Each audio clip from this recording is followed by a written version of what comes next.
The winter air in Florida doesn't feel like baseball season. It feels like waiting. Palm trees sway outside a quiet complex in Dunedin, and inside, behind closed doors, a conversation happened that was never meant to make noise. No cameras, no breaking news alerts. Just a star player, a front office, and the weight of a decision that could quietly reshape Major League Baseball. Kyle Tucker sat across from the Toronto Blue Jays. At least, that's what we know happened on December 3rd. What happened after that is what makes this story unsettling. Because Kyle Tucker was never supposed to be waiting. For the last 5 seasons, his resume has been painfully consistent. 22 home runs or more every single year. A 4-time All-Star. A left-handed swing built for October. No drama. No excuses. Just production. The kind of player front offices circle years in advance, knowing that when free agency arrives, the bidding will be fierce. This winter, every projection pointed to one outcome. A massive, franchise-altering deal. 10 years. $400 million. A contract that announces intent and locks in identity. And yet, nearly a month after that meeting in Florida, there is silence. No reported offers. No leaked numbers.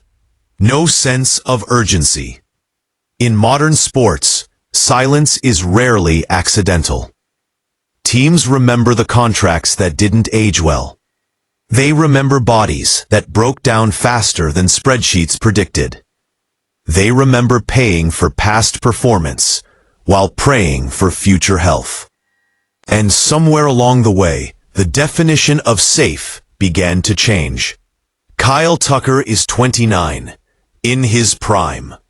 But primes don't last forever. That's where a different idea entered the conversation, not from a general manager, but from the analytical corners of ESPN. Paul Hembo-Hembakides asked a question that cuts to the core of today's market. What if the problem isn't the player, but the length? What if teams aren't afraid of Kyle Tucker at all, but of the years that come after him? The proposal flipped the script. Instead of stretching risk across a decade, compress it. Pay more now, commit less later. A 1+1 deal. $52 million per year. Immediate elite money. A player option. Total control for Tucker. Or a 2+2. $43 million annually. Still elite. Still flexible. Still dangerous for both sides. Over $100 million in just a few seasons. For Tucker, it's leverage without chains. A chance to reset the market once a new collective bargaining agreement reshapes the landscape. A chance to avoid becoming another superstar whose decline is paid for in advance. For Toronto, it's protection. No paying for age 36 seasons. No hoping a bat stays alive into the late 30s. Just prime years. Just impact. Just clarity. Buster Olney summed it up simply. On paper, it makes sense. But baseball isn't played on paper. The real tension lives elsewhere. In the human element. In ego. In belief. Can an agent sell this to a player who's been told all off-season that history is waiting? Can Kyle Tucker, standing at the peak of his earning power, walk away from permanence and choose flexibility instead? There's a quiet irony here. Tucker's agency also represents George Springer. Springer, now 36, is entering the final year of a 6-year, $150 million deal with the Blue Jays. Toronto has lived both sides of that contract. The excitement of the signing.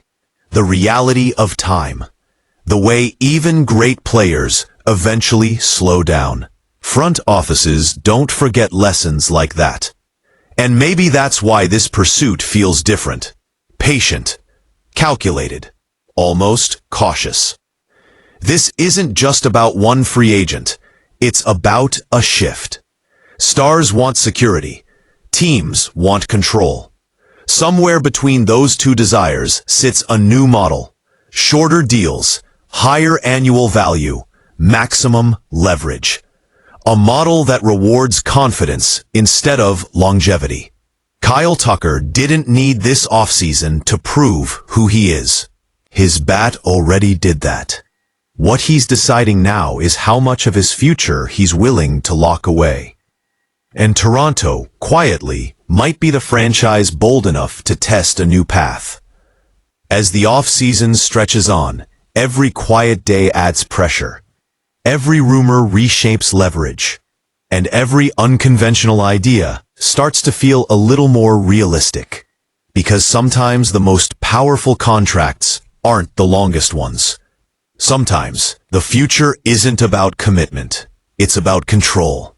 And when Kyle Tucker finally chooses where that control belongs, it won't just change one lineup.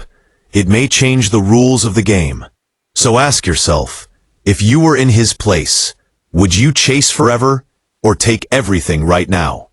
Let that question sit with you and share your answer below.